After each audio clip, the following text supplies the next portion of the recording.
جی صاحب السلام علیکم ورحمۃ اللہ وبرکاتہ. ہمارے فہم مظفر آپ تمام کو خوش آمدید کہتے ہیں. جناب اس پروگرام میں ہمارے معزز مہمان آل دا وے فرام انگلینڈ ہمارے ساتھ موجود ہوتے ہیں. بیشتر اس کے کہ ہم اس کی طرف چلیں. ہمارا نام عارفہ مظفر اور all the way in Toronto. It's a radio station اور 770 AM ہماری ویب سائٹ ہے www.eawaz.com eawaz.com جہاں پہ آپ اردو میں انگریزی میں آ کے نیوز کو دیکھ سکتے ہیں. Of course we look forward for your suggestions as well. ہمارے ساتھ اس پروگرام میں ہمارے محترم قابل احترام جناب ڈاکٹر سمیع اللہ ملک صاحب ہوا کرتے ہیں اور bittertruth.uk آپ اپنی ویب سائٹ کو آپریٹ کرتے ہیں جہاں پہ آپ کے مختلف کالمز جو آپ لکھتے ہیں اور انٹرنیشنلی مختلف پلیٹ فارمز پہ جو آپ کے پروگرامز ہوتے ہیں وہ تمام پروگرامز آپ دیکھ سکتے ہیں سن سکتے ہیں bittertruth.uk پہ. جناب سمیع اللہ ملک صاحب ہمارے ساتھ ہیں. سر السلام علیکم، کیسے ہیں آپ؟ جی وعلیکم السلام ورحمۃ اللہ وبرکاتہ. حیاک اللہ وبارک اللہ فیک. جی الحمدللہ میں بہت شکریہ سر، بہت شکریہ فار بینگ ود اس. آج کا پروگرام یقیناً پاکستان کی جو صورتحال ہے آپ لوگوں کے نوٹس میں ہے اور آج میں ایک چیز دیکھ رہی تھی. کہتے ہیں کہ ینگ جنریشن چینج لے کے آ سکتی ہے. It's only young generation. So Younis کو میں سنتی چلی آ رہی تھی اور حضرت سورۃ یونس میں یہی تھا کہ آپ صلی اللہ علیہ وآلہ وسلم کے ساتھ بھی ینگ لوگ جو تھے وہ شامل ہوئے تھے، کیونکہ ہم بڑی عمر کے لوگ جو ہو جاتے ہیں ہماری مصلحتیں آڑے آ جاتی ہیں. کیا کرنا چاہیے کیا نہیں کرنا چاہیے، ہمارے خوف اور مصلحتیں ہمارا راستہ روکتی ہیں. مگر ینگ جنریشن جو ہے، حضرت عمر کا ذکر کر لیجئے گا، حضرت صدیق اکبر کا آپ ذکر کر لیجئے گا. 38 کی ایج میں آپ نے اسلام کی طرف آپ راغب ہوئے تھے. حضرت علی بچپن میں ہی آپ صلی اللہ علیہ وآلہ وسلم کے ساتھ چل پڑے اور آپ نے فرمایا بھی، آپ حضرت محمد صلی اللہ علیہ وآلہ وسلم نے ینگ جنریشن کے بارے میں ذکر بھی کیا. بہرحال میں منوان اگر کوٹ کر سکوں تو کروں، ورنہ ادروائز آئی ڈونٹ وانٹ، مگر آپ دیکھ لیجئے گا. آج کا پروگرام جو ہم خاص طور پہ کریں، جو پاکستان بھی بنا تھا، بچے بوڑھے جوان سب نے اس جد و جہد میں شرکت کی تھی، مگر قائد اعظم محمد علی جناح انہوں نے جس خواب کے تحت اس پاکستان کا عمل وجود میں آیا تھا، یقیناً آج وہ پاکستان اور پولیٹیشنز نے اپنے لحاظ سے چیزوں کو بدل دیا. ہم تو اور آگ کو بدلنے میں، پھاڑنے میں، ریکارڈ کو جلانے میں مہارت رکھتے ہیں. ابھی 2 دن پہلے ایک کانگریس کے ممبر پارلیمنٹ ہیں، ان کا ایک بیان جب آیا تو قائد اعظم محمد علی جناح کے ایک الفاظ میرے دماغ میں گونج گئے. یہ برطانوی صحافی ہیں بیولر نکلز. انہوں نے اپنی کتاب ورڈکٹ آن انڈیا، اس میں انہوں نے لکھا تھا کہ میں محمد علی جناح کو ہندوستان میں اہم ترین شخصیت قرار دیا. انہوں نے اپنی ورڈکٹ آن انڈیا میں انہوں نے لکھا کہ جناح آل انڈیا مسلم لیگ اور کانگریس کے درمیان ایک پل کی حیثیت رکھتے تھے. 1940 میں آل انڈیا مسلم لیگ کی طرف سے قرارداد پاکستان منظور ہونے کے بعد قائد اعظم محمد علی جناح پر الزام لگے کہ وہ ہندوؤں کے خلاف منافرت کے جذبات بھڑکا رہے ہیں. جبکہ الہ آباد میں صحافیوں سے بات کرتے ہوئے قائد اعظم محمد علی جناح نے ہندو برادری کے خلاف انہوں نے کہا کہ میں کسی تفریق پر یقین نہیں رکھتا. انہوں نے کہا کہ میں زندہ رہوں یا نہ رہوں، ایک دن ایسا ضرور آئے گا جب نہ صرف مسلمان بلکہ عظیم ہندو برادری بھی میرے اس قدم پر یا اقدام پر غور کرے گی. آج بلکہ آپ گوگل کر کے دیکھ لیجئے گا، ہندوستان میں باقاعدہ یہ بحث بھی جاری ہے، کیونکہ ظاہر بی جے پی کی حکومت ہے. دے ڈونٹ وانٹ ٹو قائد اعظم کا یا کسی مسلمان کا نام بھی سننا پسند نہیں کرتے. ہماری جو آپ سوچئے 1000 سال تک مسلمانوں نے وہاں حکومت کی، 200-250 سال انگریزوں نے حکومت کی، مگر وہ ان کی تمام یادداشتوں کو، عمارتوں کو، ان تمام کے نام، شہروں کے نام بدل رہے ہیں. تاریخ میں سے وہ صفوں کو پھاڑنا چاہتے ہیں. سیم وے ان پاکستان، بالکل ایگزیکٹلی پاکستان کی بھی صورتحال یہ ہے. آج پاکستان میں بھی وہ اس طرح کی شخصیات موجود ہیں جو کبھی تو قائد اعظم کے اوپر خدا نخواستہ ان کی شخصیت کے اوپر الزام تراشی کرتی ہیں، آپ کو پتہ ہی ہے کرتی ہیں. کہیں ان کو نان مسلم ہونے کا تانا دیتی ہیں، کہیں ان کو کہ انہوں نے توڑ کے رکھ دیا، اور بہت سی چیزیں سننے کو آتی ہیں جس میں یعنی ہمارا کوئی رول ماڈل بھی ہم نے رول ماڈل نہیں رہنے دیا. قائد اعظم محمد علی جناح، میں جس چیز کا آج جناب سمیع اللہ ملک صاحب سے تذکرہ کرنا چاہتی ہوں وہ ہے کہ قائد اعظم محمد علی جناح کا جو خواب تھا اور جو پاکستان تھا، وہ پاکستان سفید رنگ ہمارے جھنڈے میں، بٹ انفارچونیٹلی یہ جو وہ لوگ جو قائد اعظم یعنی کھچڑی اور وہ کیا اس کو کہتے ہیں کھیر انہوں نے پکا دی، مگر اب وہ کھیر کو جو انجوائے کرنے والے ہیں وہ ان باتوں کا تذکرہ ہی نہیں کرنا چاہتا جس کے اوپر قائد اعظم نے کیا تھا۔ آج مائنورٹیز کا جو حال ہے، نعوذ باللہ نعوذ باللہ، اسلامک ریپبلک آف پاکستان میں، حالانکہ آپ صلی اللہ علیہ وآلہ وسلم نے مکہ معظمہ میں عام معافی کا اعلان کر دیا تھا، مگر ہمارے ملک میں کیا صورتحال ہے کہ آپ کو آپ کے سیکٹ کے اگینسٹ بھی بات کرنے والا مل جائے نا تو اتنی کروالٹی ہے کہ آپ مارنے سے گریز نہیں کرتے۔ اگین قائد اعظم محمد علی جناح کی ایک تقریر کا میں تذکرہ کرتے ہوئے پوڈیم جو ہے جناب سمیع اللہ ملک صاحب ڈاکٹر صاحب کے سپرد کروں گی۔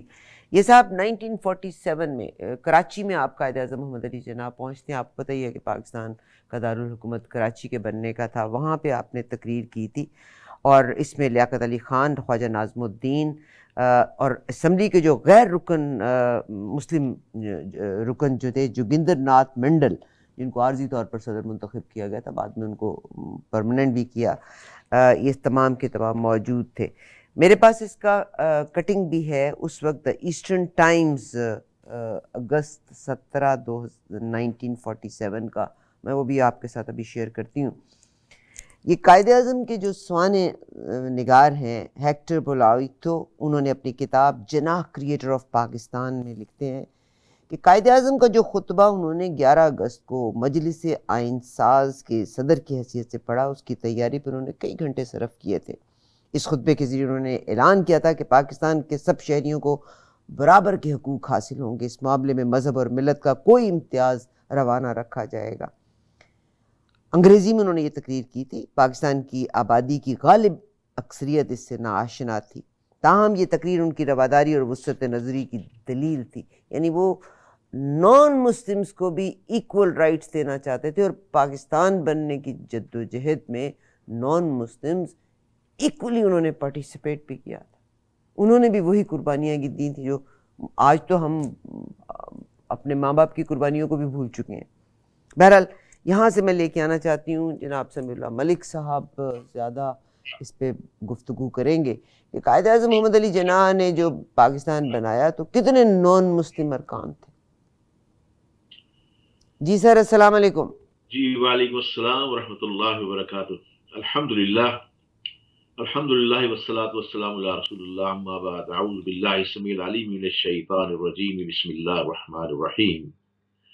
یا ایھا الناس انا خلقناکم من ذکر انثی وجعلناکم شعوبا وقبائل لتعارفوا ان اکرمکم عند اللہ اتقاکم ان اللہ علیم خبیر۔ صدق اللہ علیہ العظیم۔ رب اشرح لی صدری یسر لی امری احلل عقدۃ من لسانی یفقہوا قولی ربنا تقبل منا انک انت السمیع العلیم، آمین یا رب العالمین۔ کروڑوں حمد و ثنا اللہ تعالیٰ کی ذات گرامی پر، اور درود خاتم نبی صلی اللہ علیہ وسلم کی ذات مبارک پر۔ اور میں ابھی جو قرآن کی آیت پڑھی ہے آپ کے سینٹروں سے، جو قریب ترین جو ہے وہ یہ ہے کہ میں نے اس کا معنی یہ ہے کہ اے لوگوں، ہم نے تمہیں ایک مرد اور عورت سے پیدا کیا، پھر تمہیں قومیں اور قبیلے بنا دیا تاکہ تم ایک دوسرے کو پہچانو۔ تم میں سب سے زیادہ معزز اللہ کے نزدیک یقیناً وہ ہے جو تم میں سب سے زیادہ پرہیزگار ہے، اللہ یقیناً خوب جاننے والا ہے۔ بہن، میں یہ آیت آپ کے سامنے اس لیے پڑھی کہ تاکہ اسلام کے بارے میں آپ کو پتہ چل جائے، لیکن میں اب آپ کی یعنی وقت بچاتے ہوئے آپ نے جتنی بھی تقریر قائم کے جو دہرائی ہے اس کو سب کو انڈورس کرتے ہوئے، اس تاریخی تقریر انڈورس کرتے ہوئے میں اس سے آگے شروع کرتا ہوں تاکہ اس سے بات آگے شروع کی جائے۔ اس میں کوئی شک نہیں کہ قائد اعظم نے اپنی سیاسی اور پارلیمانی زندگی میں بلا شبہ سینکڑوں تقریریں کی ہیں، اور مگر شہرت ان کی اس تقریر جو ابھی آپ نے پڑھی ہے اس کو ملی ہے، وہ کسی اور کو نہیں ملی۔ یہ پہلی یا 11 اگست 1947 کو یعنی پاکستان کی پہلی دستور ساز اسمبلی کے افتتاحی اجلاس میں کی گئی تھی، انہوں نے یہ تقریر کی تھی۔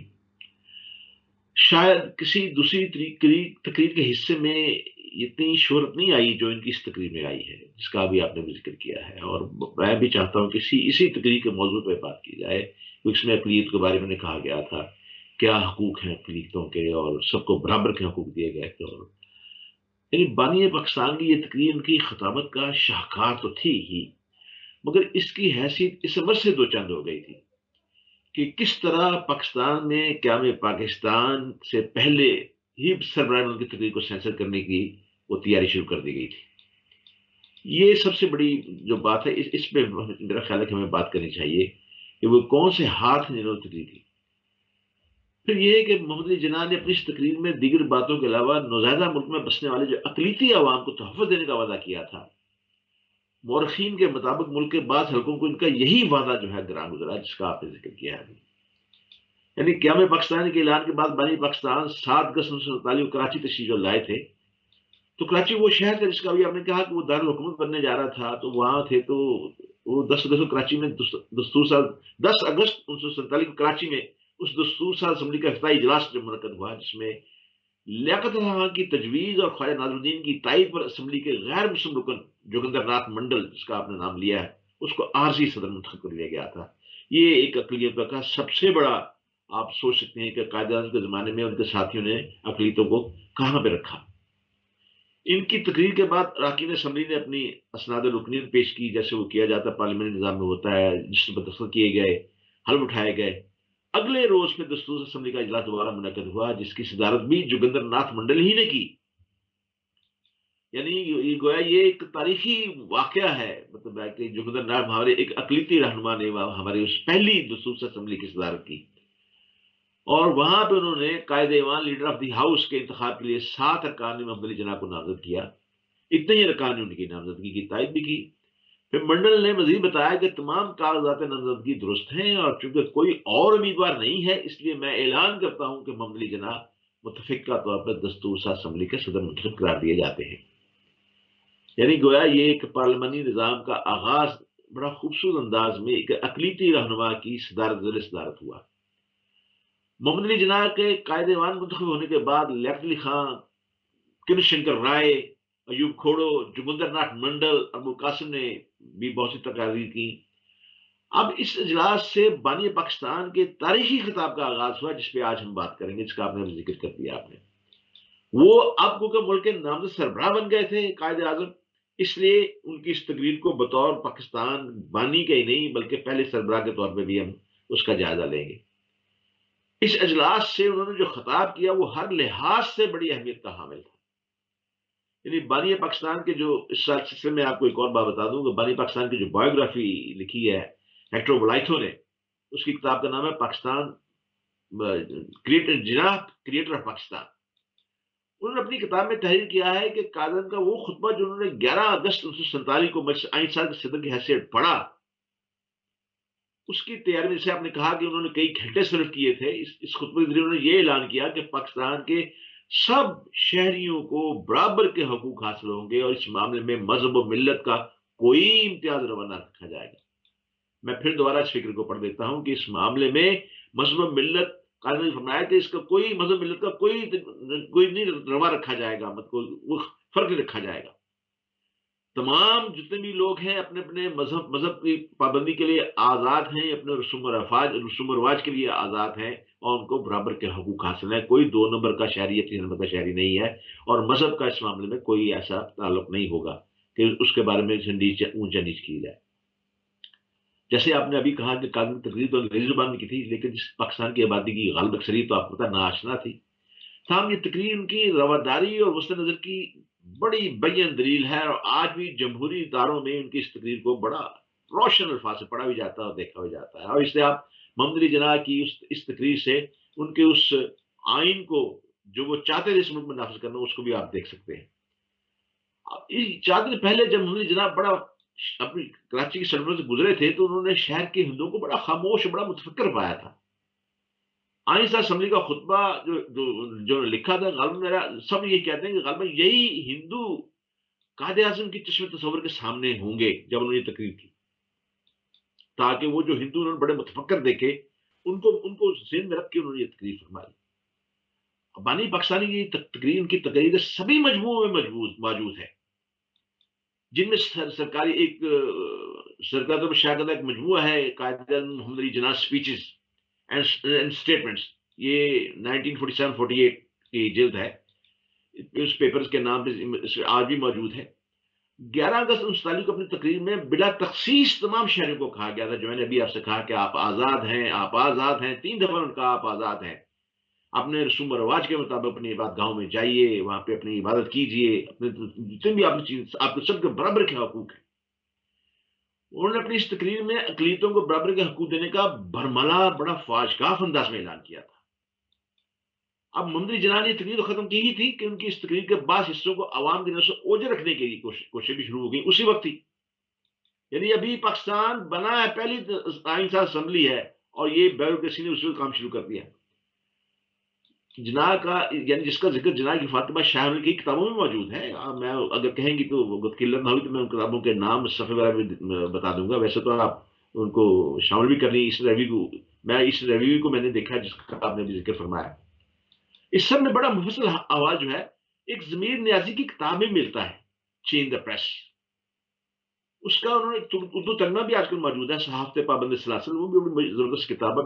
میں آپ سے گزارش کروں گا، آپ کے توسط سے قارئین سے بھی، آپ بھی اس سے بھی ضرور دیکھیے گا۔ جناح یہ تاریخی تقریر کر کے گورنمنٹ ہاؤس روانہ ہو گئے، لیکن جلد ہی کچھ خفیہ ہاتھ حرکت میں آ گیا، انہوں نے جناح کی تقریر کے یہ جو حصے میں نے ابھی ذکر کیے، ان حصوں کی تعریف کی کوشش شروع کر دی، ان کو ختم کرنی شروع کر دی کہ یہ کس طرح چھپ نہ جائے۔ اسی روز شام کے وقت ایک فون آیا اور ہدایت کی گئی کہ تقریر کا یہ مخصوص حصہ شائع نہ کیا جائے۔ فون کس کو گیا؟ یہ ڈان اخبار کو تھا، اس ڈان اخبار کا ایف ای براؤن تھے، ان کو یہ فون کیا، وہ ایڈیشن انچارج تھے۔ یہ فون کال انہوں نے وصول کی، انہوں نے کیا کیا کہ جو الطاف حسین جو کہ ایڈیٹر تھے، ان کو انہوں نے تقریر، اب ایک تو قائد اعظم کی تقریر کا مکمل متن ان کے سامنے رکھا، پھر انہوں نے فون کال کا بھی ذکر کر دیا کہ یہ فون کال آئی تھی۔ انہوں نے پوچھا کون شخص ہے جس نے یہ بات حذف کرانا چاہتا ہے، کیا یہ قائد اعظم محمد علی جناح کی ہدایات ہیں یا یہ خیال کسی اور شخص کے ذہن کی پیداوار ہے؟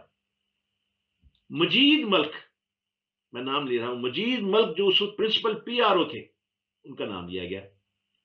الطاف صاحب نے چودھری محمد علی کو فون کر کے پوری تفصیلات سے ان کو آگاہ کر دیا، جو اس وقت کیبنٹ ڈویژن کے سیکرٹری جنرل تھے۔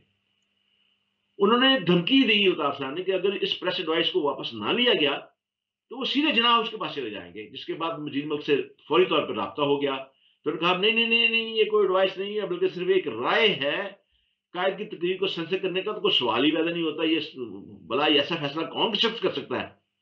یعنی گویا الطاف حسین صاحب کی دھمکی کام آ گئی، اور آج اس کی ان کے الفاظ پہ ہم بات کرنے کے لیے اس قابل ہیں، وگرنہ یہ تو بیوروکریسی اس وقت یہ تعریف اسے چھپا دیتی ہے اور ہمارے سامنے نہ آتی، اور قائد کا یہ روشن چہرہ جو ہے ہماری آنکھوں کے سامنے گم ہو جاتا، جس میں انہوں نے وہاں کے پاکستان میں رہنے والی اقلیتوں کے بارے میں جو اتنا روشن خیالی فرمائی تھی۔ اب تقریر میں یعنی امینڈ کیے جانے کا ذکر سب سے پہلے جو ہم جلال نے اپنے ایک مضمون، خاص مضمون ویو پوائنٹ چھپتا تھا ویکلی، لاہور 22 جنوری 1981 میں انہوں نے اپنے ایک مضمون why they try to censor Quaid, اس مضمون میں انہوں نے کیا تھا۔ اچھا، اسی مضمون کا میں آپ کو بتا دوں کہ ذوالفقار علی بھٹو پہ جب مقدمہ چلا تھا سپریم کورٹ میں، تو ذوالفقار بھٹو نے بھی اپنی جنرل یحییٰ خان گیلانی، انہوں نے بھی اپنے اس کا حوالہ بھی دیا تھا، اور اس کے اندر اس کتاب کے اندر ایک اور بات جو بڑی زبردست تھی جس کا آپ نے ذکر نہیں کیا، میں اس کو ذکر کر دیتا ہوں۔ بھٹو نے سپریم کورٹ کے اندر یہ بات اپنے بیان میں کہی جو آج بھی موجود ہے اور سرکاری دستاویز کے طور پہ موجود ہے۔ انہوں نے کہا کہ جی یحییٰ خان کے زمانے کے وزیر اطلاعات تھے جنرل شیر علی خان، جنرل شیر علی نے تو باقاعدہ ہدایات جاری کر دی تھی کہ اس تقریر کو جلا دیا جائے، ریکارڈ سے غائب کر دیا جائے، اس کی کوشش کی گئی، اور لیاقت علی خان کے قاتلوں کی طرح قائد کی زبان بندی کی سازش کا ارتکاب کرنے والے لوگ بھی اب تک پردہ راز میں ہی رہتے اگر ہمیں یہ کام ہو گیا ہوتا۔ اس کا مقصد ہے کہ پاکستان بنتے ہی جو ایک جنرل تھے وہ حرکت میں آئے، اور قائد اعظم محمد علی جنرل نہیں تھا، یہ بیوروکریسی کا آدمی تھا، لیکن جنرل شیر علی تو ریٹائرڈ تھا جب یحییٰ خان کے زمانے میں آیا، میں اس کی بات کر رہا ہوں بعد میں، لیکن یہ اس بیوروکریسی کے لوگ ہیں سارے اس میں شامل۔ ملک صاحب جو پی آر او تھے، ان کے ذمے تو الطاف صاحب کا پیغام پہنچایا گیا تھا کہ فائنڈ آؤٹ دا پرسن جس نے اس تقریر کے حصوں کو حذف کرنے کا کہا؟ اس بارے میں مختلف آ رہا ہے، مختلف آ رہا ہے. جو مسند رائے وہ ہے جو کہ باقاعدہ طور پر سپریم کورٹ کے اندر باقاعدہ ایڈمٹ کی گئی، بھٹو نے اپنے بیان کے اندر جو کی گئی. اب جید ملک کو تو to find out the person جس نے انہوں نے محمد علی جو کیبنٹ ایڈمن کے جو تھے مطلب انچارج تھے، انہوں نے کہا کہ یہ میں نے نہیں کہی، میرے سے ایڈوائس نہیں آئی، یہ مجید ملک جو پی آر او سے ان سے بات کر لیتے ہیں. تو پھر مجید ملک فائنڈ آؤٹ دا مین کس نے کہا ہے کہ حذف کیا جائے؟ یا نام مجید ملک کا قرآن مجید ملک کا نام نکلا. پھر مجید ملک نے یہ کہا، انہوں نے کہا کہ میں نے پابندی کا نہیں کہا، یہ میری رائے تھی. یعنی مجید ملک نے تسلیم کر لیا. میں یہی کہہ رہا ہوں نا، حامد جلال کا جو مضمون ہے، اس مضمون جو بڑا تحقیقی مضمون لکھا انہوں نے، اس کے ریفرنس بھی دیے، سارے کوٹ کیے، اور کہا کہ مجید ملک نے کہا کہ میری یہ رائے تھی، یہ پریس ایڈوائس نہیں ہے، یہ پریس ایڈوائس نہیں ہے، یہ میری رائے تھی کہ ان الفاظ کو حذف کر دیا جائے، کیونکہ یہ دو قومی نظریے کے لگا نہیں کھاتے. قومی نظریے، دو قومی نظریے کو مطلب ہے، یہ ان کی مجید ملک کی رائے تھی. اچھا، کیونکہ اب میں الطاف حسین جو ہے نا، وہ اکثر گورنر جنرل ہاؤس جایا کرتے تھے. یہ واقعہ انہوں نے جناب محمد جہاں سے بیان کیا یا نہیں، اس کا تو ہمیں کوئی ثبوت نہیں ملتا کہیں بھی. البتہ ایک بات یقین سے کہی جا سکتی ہے، اور وہ یہ کہ گورنر جنرل کی حیثیت سے اپنی مختصر زندگی میں انہوں نے صحافت، اظہار کی آزادی اور بنیادی انسانی حقوق کے لیے اپنے عزیز اصولوں سے کبھی روگردانی نہیں کی، نہ الطاف صاحب نے. اور یہ بھی آپ یاد رکھیں کہ قائد اعظم کا بھی ڈان اخبار سے بڑا ایک گہرا تعلق ہے. اب بانی پاکستان کی 11 اگست 1947 کی جو تاریخی ہسٹوریکل جو اسپیچ ہے، اس کا تحریر ریکارڈ تو موجود ہے، مگر بدقسمتی سے میری بہن اس کی کوئی ریکارڈنگ محفوظ نہیں ہے.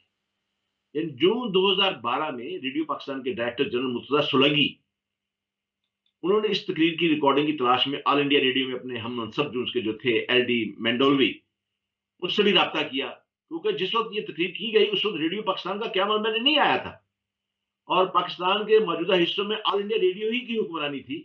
لیکن آل انڈیا ریڈیو نے اپنے ریکارڈ میں اس تقریر کی کچھ دن ریکارڈنگ بڑی چھان بین کی، پھر انہوں نے بھی انکار کر دیا کہ جی ہمارے پاس اس کی ریکارڈنگ تو موجود نہیں ہے.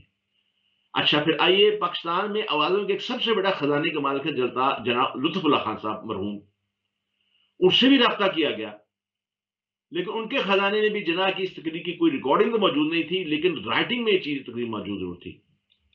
اب بانی پاکستان کی اس تاریخی تقریر کے 60 برس بعد 29 مارچ 2008 کو پاکستان پارلیمنٹ میں اقلیتوں کے سیاسی، سماجی، قانونی، مذہبی اور دیگر حقوق کے تحفظ کا اعلان کیا گیا.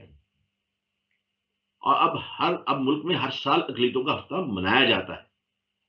اب میں اس بات کو کلوز کرنے لگا، وہ یہ ہے کہ بات یہ ہے کہ قائد اعظم کی تقریر کو پہلے ہی دن، جس دن پہلا ہی وہ دن تھا جب پاکستان انہوں نے آئین ساز اسمبلی کو خطاب کیا، تو اسی دن یہ بات شروع ہو گئی.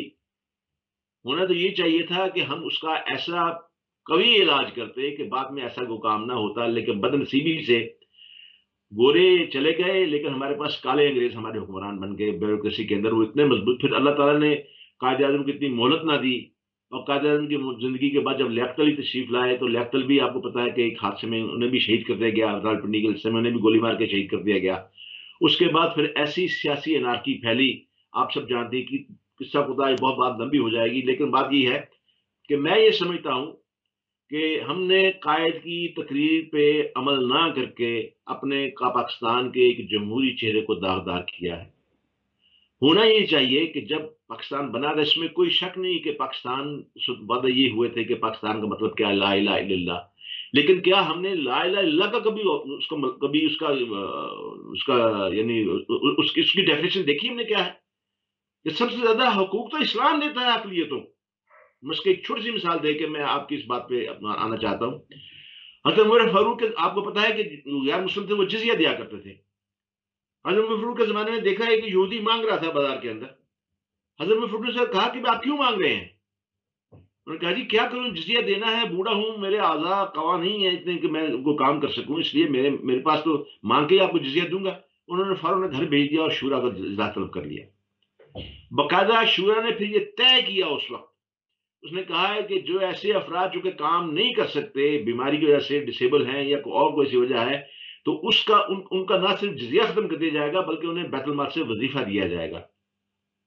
آج بھی اسکینڈینیوین کنٹری میں اس کو اس کو فاروق محمد اللہ کہا جاتا ہے، اور یہی تعریف کی جاتی ہے کہ عمر فاروق نے یہ چیز بنائی۔ میں کہتا ہوں کہ وہ لوگ جنہوں نے یہ کام کیا، قائد کی تقریر کو یعنی حذف کرنے کے جو بنایا اور یہ جواز رکھا ہے یہ دو قومی نظریے کے خلاف ہے، وہ بھی بہت بڑے مجرم ہیں۔ بہت سزا شکریہ۔ ہونا یہ چاہیے ہمارے ملک کے اندر، ہمارے اس ملک پاکستان کے اندر جب پاکستان بنا تھا تو اس باقاعدہ طور پہ قائد اعظم نے پاکستان بننے سے پہلے جو آپ نے ذکر کیا، قائد اعظم نے جو ہندوؤں سے ذکر کیا تھا کہ میں زندہ رہوں یا نہ رہوں لیکن میرے بعد لوگ مجھے یاد رکھیں گے کہ قائد اعظم نے کتنی بڑی بات کی تھی۔ یہ بات ہندوستان کے وزیر خارجہ نے بھی اپنی کتاب میں جب لکھی تو ان کو بھی نہیں رہنے دیا گیا۔ آپ کو پتا بہت ہوگا اس شکریہ کتاب کی سر، صلاح بہت کتنے شکریہ۔ ہنگامے ہوئے، ٹائم ان کو جماعت ہمارا چھوڑنی بریک پڑ کا گئی۔ ٹائم ہوا جاتا ہے۔ کہ ہمیں تو یہ دیکھنا، اس کے بعد یہ دیکھیں جس ہندوستان ہندوؤں کے بارے میں آپ نے ذکر فرمایا ہے اس کا بھی تو کچھ ذکر ہونا چاہیے نا، مطلب ہے کہ کیا مطلب انہوں نے کیا کیا ہمارے ساتھ سر جو ہندوستان میں آج کل کیا پاکستان ہو میں رہا ہے؟ رہتے ہیں، دیکھیں آپ انڈیا کے ہندوؤں کی بات نہ کریں، جو پاکستان میں رہتے ہیں پاکستان کے، اب آپ دو چیزوں کو تو مکس نہیں کر سکتے نا۔ میں تو آپ سے کہیں کنٹراڈکٹ کرنا نہیں چاہتی تھی۔ ہندوؤں نے کیا کیا، انڈیا کے ہندوؤں نے کیا، مسلمانوں نے تو خود اپنے آپ کو مارا۔ آپ کے لیڈرز ہیں جن کی فیکٹریوں کے بیچ میں سارے ہندو آ کے کام کرتے ہیں، چاہے آپ جیسے بھی سمجھ لیں۔ دیکھیں سر وہی بات ہے، میں کنٹراڈکٹ کہیں نہیں کرنا چاہتی تھی، مگر جو پاکستان میں ہندو آئے تھے ان بیچاروں نے تو قربانیاں دی تھیں، چاہے وہ ہندو ہیں چاہے وہ کرسچنز ہیں، انہوں نے تو قربانیاں دے کے اپنے آپ کو مسلمانوں کی طرح لٹ پٹو کے پاکستان میں آئے تھے نا۔ مگر اب انڈیا کے ہندوؤں سے تو نہ آپ مقابلہ کریں۔ میں آپ کو اپنی بات بتاتا سر ہوں، ہمارا بریک کا وقت ہوا جاتی ہے، we are already out of time, will come back, stay with us please.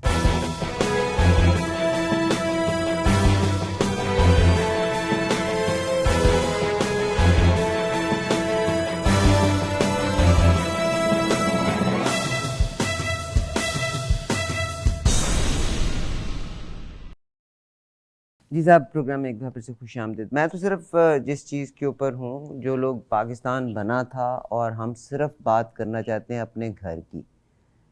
Founding members کون تھے، کس کس نے قربانیاں دیں؟ ہر ریلیجن کے لوگوں نے ایکولی قربانیاں دیں۔ کلپرٹس یا black shapes present right from the beginning, پہلے دن سے۔ اور قائد اعظم نے پتہ نہیں کیسے مطلب یہ سارا کچھ برداشت کیا تھا۔ میں بلکہ یہیں سے اب ہم اپنے اگلے ٹاپک کی طرف پڑھیں گے، مگر وہ نا بتایا نا کہ ہماری چیز میں ریلیجن کی، ضیاء الحق صاحب انہوں نے اتنا عرصہ حکومت کی اور ایک کرسی کی خاطر ہی، توبہ استغفار یا اللہ میری توبہ، ایک کرسی کی خاطر انہوں نے اسلام کو استعمال کیا۔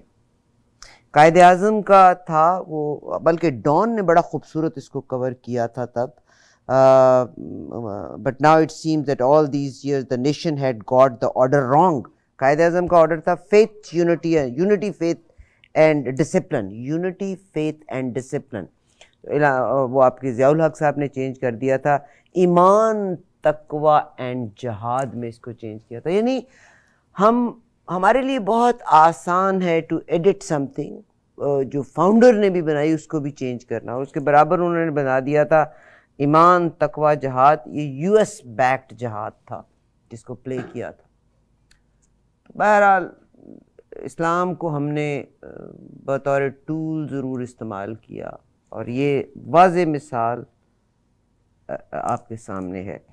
قائد اعظم کا تھا unity faith and discipline, Zia الحق لے کے آئے فیتھ یونٹی اینڈ ڈسپلن، اور پھر انہوں نے اپنا جو دیا ایمان تقوی اور جہاد۔ یہ آج تک کا جہاد جو ہے نا یہ دہشت گردوں کی صورت میں ہمیں رول رہا ہے۔ اینی ویز آف کورس جناب سمیع اللہ ملک صاحب کا کنسرن میرا بھی کنسرن ہے۔ وہ انڈیا کے دو بی جے پی کے، of course this is there country and they do, مگر انہوں نے جو ظاہر ہے 16% ہندوستان میں مسلمان آبادی بستی ہے، مگر ہندوستان کی خوبصورتی یہ ہے ان حکومتوں کی کہ وہ اپنے غلط کو بھی اتحاد کے ذریعے صحیح ثابت کرنا چاہتے ہیں۔ ہماری پرابلم یہ ہے ایز اے نیشن، اگر ہم اپنے ویک پوائنٹ کو دیکھیں، ہم اپنے صحیح کو بھی صحیح نہیں کہہ سکتے، کیونکہ ہم وی آر ڈیوائڈیڈ۔ ہر بندے کا اپنا اپنا ایک ٹرانسلیشن ہے، یا ہر ایک کی اپنی اپنی ایک ورژن ہے۔ آپ صلی اللہ علیہ وآلہ وسلم کے بارے میں یہ دو پی جے پی کے ممبر پارلیمنٹس ہیں جنہوں نے کہا ہے، اور مزے کی بات جو سب سے خوبصورت بات ہے نا، ایون افغانستان تک کو بھی انڈیا نے جواب نہیں دیا. ظاہر ہے یو اے ای تو بڑا پارٹنر ہے، سعودی عربیہ بڑا پارٹنر ہے، انہوں نے اتنی کھل کے تنقید دی. پاکستان نے تنقید کیا تو انڈیا نے صرف پاکستان کو جواب دیا mind your business, because we are a nation جو ہر بندے سے ایک تھپڑ کھا کے دوسرا منہ کا حصہ آگے کر دیتے ہیں، ادھر بھی مار لیں. They couldn't give this harsh statement to even Afghanistan. کیا فرمائیں گے سر ہندوستان کی 16% مسلمانوں کی آبادی میں جو کل آپ صلی اللہ علیہ وآلہ وسلم کی شان میں گستاخی کی ہے ان لوگوں نے، اور اٹ از جسٹ، میں نے اپنے پروگرام کے پہلے حصے میں بھی کہا تھا، شہروں کے نام بدلے جا رہے ہیں، مختلف تاریخی اثاثوں کے نام بدلے جا رہے ہیں. وہ 1000 جو مسلمانوں کا رول کا پیریڈ تھا، they just want to ان صفوں کو پھاڑ دینا چاہتے ہیں، اور اسی غم اور غصے کے بیچ میں وہ آپ صلی اللہ علیہ وآلہ وسلم کے بارے میں بھی برا کہہ گئے. جی سر سمیع اللہ ملک صاحب، آپ کیا فرمائیں گے اس کے بارے میں؟ بہن میں سب سے پہلے یعنی آپ سے پہلے جو بات کی، میں اس کو ایک فکرہ کہنا چاہتا ہوں کہ میں پاکستان کے اندر تمام پاکستانی شہریوں کے، چاہے وہ مسلمان ہیں، سکھ ہیں، ہندو ہیں، بدھسٹ ہیں، سب کے حقوق برابر سمجھتا ہوں اور ہونے چاہیے. ہمارا اسلام ہمیں حکم دیتا ہے، جس کی میں نے قرآن میں آیت بھی پڑھی پہلے، کہ یعنی شعوب و قبائل تعارفوا ان اکرمکم عند اللہ اتقاکم. اب آئیے آپ کے اس موضوع پہ بات کرتا ہوں میں. آپ نے انڈیا کے آپ کہا کہ وہاں خوبصورتی بات یہ ہے کہ وہ غلط بات بھی کریں تو پھر اتحاد کے ذریعے اس بات کو وہ صحیح ثابت کرنے کی کوشش کرتے ہیں. ایسی بات وہ اپنے تئیں شاید کرتے ہوں، لیکن یہ ہے کہ ابھی آپ دیکھیں، ابھی بی جے پی کی جو دو لیڈر ہیں، ایک نوپر شرما اور دوسرے اس کے ساتھی جو ہے، انہوں نے جو بیان جو آیا ہے وہ بین الاقوامی سطح پر تو ابھی اٹھا ہے، اور اسلامی ملک کے جو بڑھتے ہوئے غصے کو دیکھ کر انڈیا اب اسلامی دنیا میں اپنے دوست ملک کو وضاحتیں دینے پر مجبور ہو گیا ہے. یعنی اتوار کو سنڈے کو اس معاملے پر اپنی ناراضگی اظہار کرتے ہوئے قطر کی جو وزارت خارجہ نے دوحہ میں انڈیا کے سفیر کو، جو دیپک متل سفیر، اس کو طلب کر کے باقاعدہ سرکاری نوٹ ان کے حوالے کیا. اس میں انڈیا سے سخت ناراضگی کا اظہار کرتے ہوئے کہا کہ اس میں فوراً معافی مانگی جائے، کو سزا دی جائے. اور کویت اور سعودی نے بھی اس سے بھی زیادہ شدید رد کا اظہار کرتے ہوئے انڈین سفیر کو طلب کر کے بڑا شدید احتجاج ریکارڈ کروایا ہے. اب انڈیا کی جو مودی جنتا کی جو جماعت ہے بی جے پی، اس کے دو رہنما جو میں نے بتایا، نوپر شرما اور نوین جندل، وہ نوین جندل جو ہے پارٹی میڈیا ونگ کے سربراہ بھی ہیں. یعنی پیغمبر اسلام سے متعلق متنازع اور بےہودہ بیانات کے بعد تمام عالم اسلام میں سخت غصہ پایا جا رہا ہے. ہمارے پاکستان کے اندر بھی غصہ ہے، اور ہماری پاکستان کی فوج کے اسپیشل جو آئی ایس پی ہے، اس نے بھی بڑا غصے کا اظہار کیا ہے. اب یہ ہے کہ میں بی جے پی کے دونوں رہنماؤں کے جو بیانات ملک میں گزشتہ چند برسوں سے موجودہ جو گہری مذہبی تقسیم ہے اس کی عکاسی کرتے ہیں جب سے یہ مودی حکومت آئی. اب دیکھیے، دراصل میں یہ تھوڑا سا میں عرض کر دوں کہ مغربی دنیا سے یہ شروع والی جس اسلام فوبیا کی جو اس لہر ہے، اس نے پوری دنیا میں اسلام دشمنی کو جو زہریلا پروپیگنڈا کیا ہے، اس کا بھی یہ ایک شاخسانہ ہے. اور اب سب جانتے ہیں کہ جب سے مودی جنتا آئی ہے، وہاں مسلمانوں کے لیے سیاحت تنگ کیا جا رہا ہے. گائے بگائے ان پر بلا وجہ الزامات لگا کر ان پر بیجا تشدد کیا جاتا ہے. کئی مواقع پر تو مسلمانوں کو جان سے بھی مار دیا جاتا ہے. اس کے آئے دن ہم سوشل میڈیا پہ ویڈیوز بھی دیکھتے ہیں. بے قصور نوجوانوں سے جیلیں بھری جا رہی ہیں. سب کچھ اسلام فوبیا کے زیر اثر ہو رہا ہے. اسلام فوبیا یہ دو الفاظ ہیں، اسلام اور فوبیا، اس کا مرکب ہے. اس کا معنی ہے اسلام اور مسلمان سے خواہ مخواہ خوفزدہ ہونا، لوگوں کے دلوں میں مسلمانوں کے خلاف نفرت اور دعوت کو جنم دینا. اچھا، یہ لفظ اسلام کے ساتھ مل کر پچھلی کئی دہائیوں سے استعمال ہو رہا ہے. غالباً اس کا زیادہ استعمال 9/11 کے بعد سے شروع ہوا ہے. لیکن اسلامی تہذیب سے ڈرنا، مسلم گروہوں سے ہراساں ہونا، اسلام کے خلاف دوسرے مذہب کے پیروکاروں کی ذہن سازی کرنا، ان کے قلوب و اذہان میں ایسا ڈر پیدا کرنا جو لوگوں کو مسلمانوں سے نفرت اور عداوت کو ابھارے، مسلمانوں پر غلط الزامات لگا کر اشتعال پیدا کرنا، اس کو اسلام فوبیا کہتے ہیں. اب یہ اسلام فوبیا کی بات جو ہے یہ یو این او میں اٹھی، یو این او میں بھی گئی، اور ہمارے سابقہ وزیر اعظم عمران خان نے انہوں نے بڑا شاندار رول ادا کیا، اور اس کے بعد اس یو این او کی طرف سے باقاعدہ طور پہ اس پہ ایک دن منانے کا بھی اعلان ہوا. وہ دن منانے کا اعلان اس لیے ہوا تھا کہ تاکہ رجسٹر کر دیا جائے ساری دنیا کے اندر کہ مسلمان اپنے پیغمبر کے بارے میں احانت رسول کبھی برداشت نہیں کر سکتے، اور مسلمان جو ہیں باقی مذاہب کا بھی احترام کرنا جانتے ہیں۔ اب یہ آپ بھی اور میں بھی جانتے ہیں کہ اسلام کے روزے اول، اسلام کو تو روزے اول سے چراغ مصطفی سے شرائع النبی کی کشمش جاری ہے بقول اقبال کے، یا چاہے وہ دارالندوا کی میٹنگ ہو، صلیبی جنگیں ہوں، برما میں مسلمانوں کی نسل کشی کی جا رہی ہو، بھارت میں ماب لانچنگ کی جا رہی ہو، تمام کی بنیادی وجہ مسلمانوں کا اللہ کی وحدانیت پر اقرار ہے صرف۔ یعنی جب تک مسلمان اسلام پر قائم رہیں گے، ان سے کسی نہ کسی صورت میں دنیا برسر پیکار رہے گی، یہ ون ورلڈ آرڈر میں بھی یہ بات درج ہے۔ اب مسلمانوں سے شدید درجے کی دشمنی جو ہے، جو کیوں بات یہ جاری ہو گئی ہے 9/11 کے بعد، تو آپ بھی جانتی ہیں۔ اب یہ کہ ان کی تہذیب و ثقافت یہ چاہتے یہ ہے کہ یہ مسلمان جو ہے ہماری تہذیب و ثقافت میں ضم ہو جائے۔ ون ورلڈ آرڈر میں کیا ہے؟ ہنری کیسنجر جو اس کو جو خالق انہوں نے کہا تھا کہ اب کمیونزم کا ہم نے خاتمہ کر دیا افغانستان میں، اب ہمارا سب سے بڑا دشمن جو ہے اسلام ہے، اب ہمیں اسلام کو ختم کرنا ہے، کیونکہ وہ افغانستان میں اس جہاد کی اسپرٹ کو دیکھ آئے تھے کہ کس طرح جہاد کے نام پہ مسلمان بچوں نے، نوجوان بچوں نے، ماؤں نے، بہنوں سب نے قربانیاں دی۔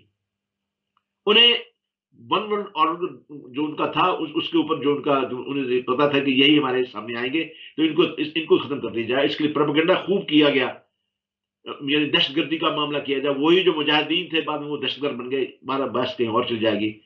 اب اس طرز عمل کو چاہے کوئی بھی نام دے دیا جائے، اسے اسلام کی بڑھتی ہوئی مقبولیت کا رد عمل ضرور کہا جائے گا۔ مسلمانوں کی تاریخی غلطیوں کا نتیجہ بھی سمجھا جائے گا، ایسی کوئی بات نہیں، ہم نے بھی تاریخی بہت سی غلطیاں کی ہیں، اور ہمارے خاص طور پہ جو اسلامی مملکت بڑے بڑے کہلاتے ہیں ان سے بڑی بڑی بلنڈر ہو رہے ہیں ان کے ساتھ، اور یہ اسلام فوبیا کا مظہر اسی چیزوں کو تصور کیا جائے گا اس میں۔ میں سمجھتا ہوں کہ اسلام فوبیا جنہوں نے پھیلایا وہ بھی، اور اس کا ان کا فوری انسداد نہیں ہو سکا ہماری طرف سے بھی، دونوں اس کا قصوروار ہے۔ بہرحال قصوروار میں حکومتوں گنتا ہوں جو کہ جا کے اس کا جو مداوع کر سکتے تھے، ان کے پاس اختیارات انہوں نے نہیں کیا۔ بہرکیف مسلمانوں کو نفسیاتی طور پر مغلوب کرنے، ان کی تعداد کو کم کرنے کی کوشش جو ہے میں آپ کو بتا دوں یہ جاری رہیں گی، ایسا کام ہوتا رہے گا۔ یعنی جب سے مسلمانوں نے ہندوستان میں قدم رکھا ہے اسی وقت سے ان سے نفرت و عداوت کی فضا جو ہے ابھی تک تیار ہے، اور کبھی اوپر چلی جاتی ہے کبھی نیچے چلی جاتی ہے، لیکن مودی کے زمانے میں یہ نفرت کی آگ بہت ہی اوپر گئی۔ اچھا میں بہن ان لوگوں سے میں ہرگز متفق نہیں ہوں جو کہتے ہیں اسلام فوبیا کا سرا جو ہے 2014 سے جو جوڑتے ہیں، ایسے لوگ سیاسی جاندار کا شکار ہیں۔ یعنی انڈیا کی اونچی ذاتوں کی فطرت میں اپنے علاوہ دوسروں سے نفرت کرنا بھی تھا، گاندھی جیسا شخص بھی اس مرض میں محفوظ نہ رہ سکا، اور اس کی اپنی کتاب میں اس میں بیانات موجود ہیں۔ البتہ 1915 سے بتدریج اسلام فوبیا بڑھا ہے، 1915 سے 1915 میں ہندو سبھا کا قیام آیا، 1923 میں ساورکر کی جو ہندوتو نامی کتاب کی اشاعت تھی وہ ہوئی، 1925 میں RSS کا گٹھن، تو 1939 میں گلواکر کی تصنیف جو ہے وی آر اور نیشن ہوڈ ڈیفائنڈ، اس میں تو مسلم دشمنی ایک نئے رنگ روپ میں اسے ظاہر کر دی، جس میں قومیت اور حب الوطنی کا پیمانہ صرف ہندو مت سے وابستگی ہے، اور ہندو نہ ہونا، انہوں نے اپنی کتاب لکھتا ہے کہ ہندو نہ ہونا مجھ سے غداری کی علامت ہے۔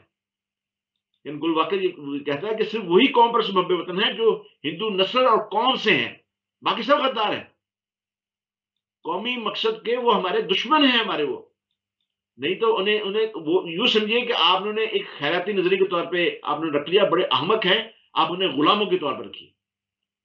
یہ میں ان کی کتابوں کی، اس کی کتاب کا میں آپ کو کمنٹس دے رہا ہوں، جو کتاب جو لکھا انہوں نے باقاعدہ طور پہ، اور اس کے مطابق ہندوستان میں ہندوؤں کے علاوہ اگر کوئی رہنا چاہتا ہے تو وہ صرف ہندوؤں کے رحم و کرم پر رہ سکتا ہے۔ انہوں نے اپنی کتاب میں لکھا ہے کہ اگر کوئی ہندوستان میں اس کے علاوہ رہنا چاہتا ہے تو وہ صرف ہندوؤں کے رحم و کرم پر رہ سکتا ہے، جب تک اسے یہ حقوق شہری سے محروم رکھ کر غلام کی طرح رکھنا چاہیں، یا پھر دوسری صورت میں یہ کہ وہ اپنی تہذیب و ثقافت کو ہندوؤں کی تہذیب و ثقافت میں ضم کر لے۔ اب گل واقع وہ شخص ہے جس سے مودی بڑا متاثر ہے۔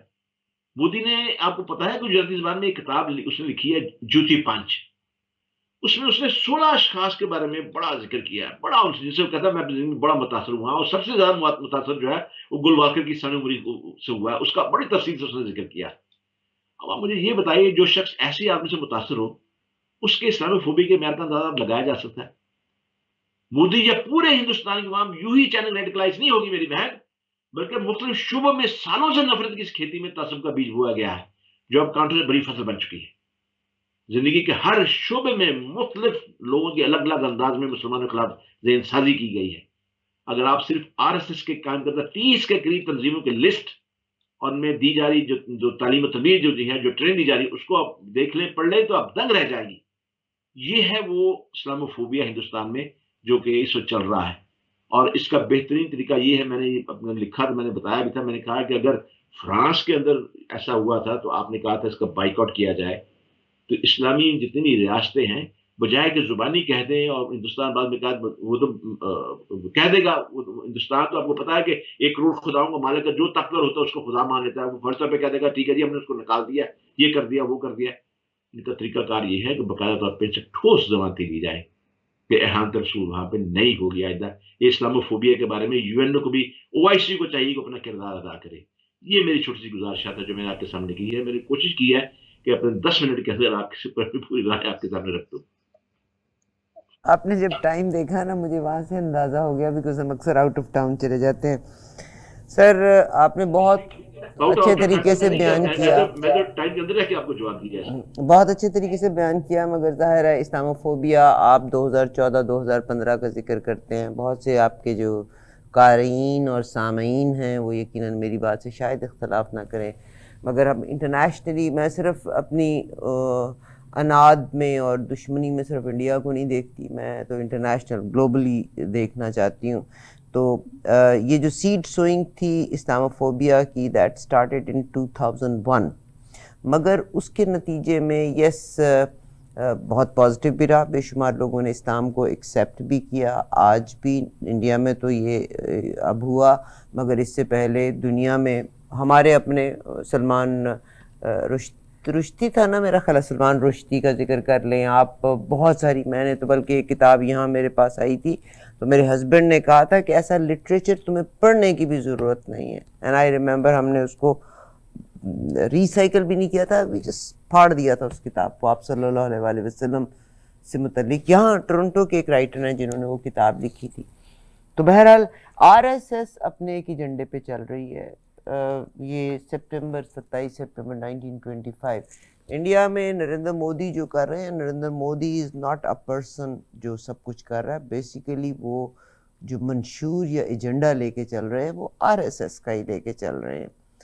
نریندر مودی کے بعد آپ کی جو عام آدمی پارٹی کے لیڈر ہیں، یہ بھی ان کی کڑیاں بھی وہیں جا کے ملتی ہیں.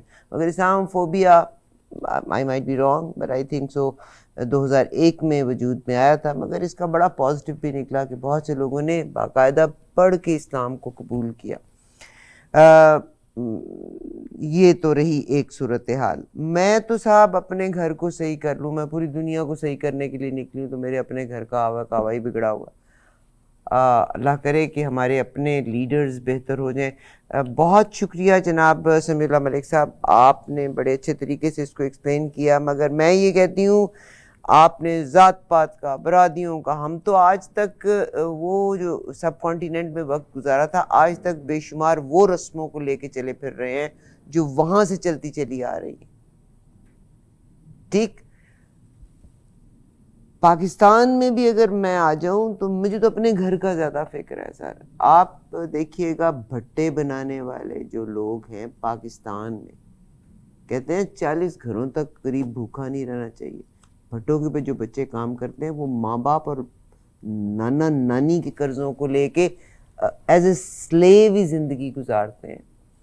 پیری فقیری کی طرف آ جائیں، آپ وڈیروں کی طرف آ جائیں. غریب کو جینے کا حق ہی نہیں ہے. امیر کے لیے رات کے 12 بجے عدالت بھی کھل جاتی ہے. امیر غریب آدمی چوری کر لے، جسٹ سائیکل چوری کر لے، تو اس کی ماں، بہن، چاچا، ماما، تایا، جو جو ملتا ہے اس کو جیل کے بیچ میں ڈال دیا جاتا. امیر آدمی پاکستان میں، اسلامک ریپبلک آف پاکستان میں امیر آدمی غلط کرے تو آپ یقین کیجئے گا، یہ پچھلے دنوں آپ ہی نے پروگرام کے بیچ میں ہم نے ڈسکس کیا تھا، وہ زین کو مارنے والا کیا کمال کی بلڈنگ میں اوپر رہ رہا تھا. سارے کے ساروں کا یہی عالم ہے. تو چلیے جی، انڈیا تو ذات برادری کے اوپر چلتا ہے. آپ مجھے پاکستان میں بتا دیں کتنے غریب لوگ ہیں جن کو جینے کا حق نہیں ہے. ہم تو مسلمان ہیں نا، تو پہلے اپنے گھر کو تو ہم سیدھا کر لیں، اپنا کعبہ تو سیدھا کر لیں. کوئک آپ کے پاس 5-7 منٹ ہے، اس کے بارے میں بات کریں. دیکھیے بات یہ ہے کہ میں 5-7 منٹ نہیں، میں اس سے بھی کم لے لوں گا. میں ایک ہی 2-4 فکروں میں بات آپ ختم کر دیتا ہوں. میں کہتا ہوں اس ملک کا نظام جو ہے، جس میرے رب نے ہم، جو ہمارا خالق ہے، جس نے ہمیں پیدا کیا ہے، اس نے ہمیں زندگی گزارنے کا ایک لائعمل بھی عطا کیا ہے قرآن کی صورت میں. ہمارے پاس اس کے علاوہ اور کوئی صورت نہیں ہے، بچنے کی اور کوئی صورت نہیں ہے. اس وقت جاں بل انسانیت جو ہے وہ ترس رہی ہے، سسک رہی ہے. ہمارا حق بنتا ہے کہ سب سے پہلے ہم خود اپنی اصلاح کریں، اور خود اپنے آپ کو اپنی اصلاح کر کے پھر میدان میں نکلیں اور لوگوں کو بتائیں. لوگوں کو پوچھنا نہ پڑے، لوگ ہمارے عمل کو دیکھیں. Action speaks louder than words. لوگ پوچھیں یہ کون ہے آپ، پھر ہم انہیں بتائیں کہ ہم مسلمان ہیں، پھر مسلمان کی تعریف بتائیں. میں بس اس سے زیادہ اور کچھ نہیں کہنا چاہتا. بہت شکریہ سر آپ کا جناب سمیع اللہ ملک صاحب. سوال آپ نے بڑا کمال کا کیا. میں سر بلکہ میرے ساتھ نا ایک شخص آئے تھے، عاصم ظفر، ہمارے پروگرام کا حصہ بھی بنے تھے. ہی واز بینکر، اللہ ینگ ایج کے بیچ میں ہی دنیا سے چلے گئے. تو انہوں نے بلکہ ایک دفعہ کہا تھا کہ ایون مڈل ایسٹ میں بھی جو سود سے فری نظام ہے نا، بیکاز انٹرنیشنل مارکیٹ میں آپ انٹرنیشنل سسٹم کے ساتھ آپ کو چلنا پڑتا ہے.